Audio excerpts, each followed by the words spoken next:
ନିଜେ ପ୍ରଭୁ ଜଗନ୍ନାଥ କାହିଁକି କଲେ ତାଙ୍କ ଭକ୍ତଙ୍କ ଜମି ଚାଷ? ଆସନ୍ତୁ ଜାଣିବା। ବହୁ ବର୍ଷ ତଳେ ଏକ ଗ୍ରାମରେ ଜଣେ ଗରିବ କୃଷକ ରହୁଥିଲେ। ସେ ପ୍ରଭୁ ଜଗନ୍ନାଥଙ୍କୁ ବହୁତ ବିଶ୍ୱାସ କରୁଥିଲେ।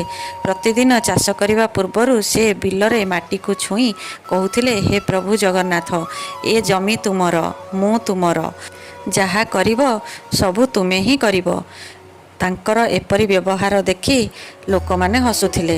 ହଠାତ୍ ଦିନେ ତାଙ୍କ ଦେହ ଅସୁସ୍ଥ ହୋଇପଡ଼ିଲା। ସେ ଚାଷ କରିବାକୁ ଯାଇପାରିଲେ ନାହିଁ। ଏପଟେ ଧାନ ବୁଣିବା ସମୟ ଗଡ଼ି ଯାଉଥିଲା।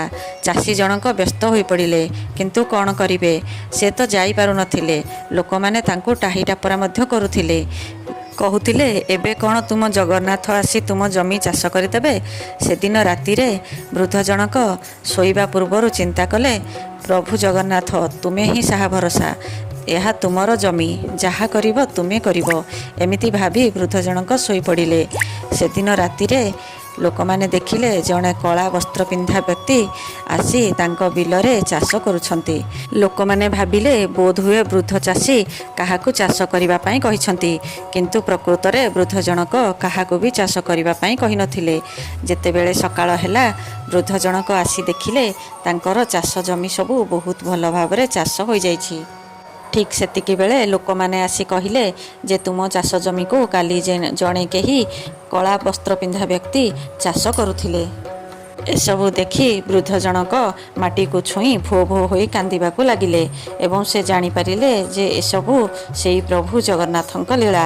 ସେ ସଙ୍ଗେ ସଙ୍ଗେ ବଡ଼ ଦେଉଳକୁ ଦୌଡ଼ିଗଲେ ଏବଂ ସେଠି ଯାଇ ସେ ଯାହା ଦେଖିଲେ ତାଙ୍କ ନିଜ ଆଖିକୁ ମଧ୍ୟ ସେ ବିଶ୍ୱାସ କରିପାରିଲେନି। ସେ ଦେଖିଲେ ପ୍ରଭୁ ଜଗନ୍ନାଥଙ୍କର ମୂର୍ତ୍ତିରେ ମାଟି କାଦୁଅ। ସେ ଜାଣିଲେ ଯେ ପ୍ରଭୁ ଜଗନ୍ନାଥ ନିଜେ ଆସି ତାଙ୍କ ଚାଷ ଜମି ଚାଷ କରିଛନ୍ତି।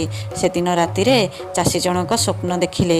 ସ୍ୱପ୍ନରେ ତାଙ୍କୁ ଠାକୁର କହିଲେ, ତୁମେ ବ୍ୟସ୍ତ ହୁଅ ନାହିଁ, ମୁଁ ଅଛି, ତୁମର କିଛି ବି ଅସୁବିଧା ହେବାକୁ ଦେବିନି।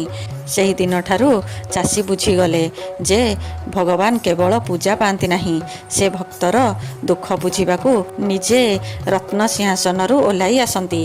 ଯଦି ଆପଣମାନେ ମହାପ୍ରଭୁ ଜଗନ୍ନାଥଙ୍କୁ ବିଶ୍ୱାସ କରନ୍ତି ତାହେଲେ ଭିଡ଼ିଓକୁ ଲାଇକ୍ କରି କମେଣ୍ଟରେ ଲେଖନ୍ତୁ ଜୟ ଜଗନ୍ନାଥ।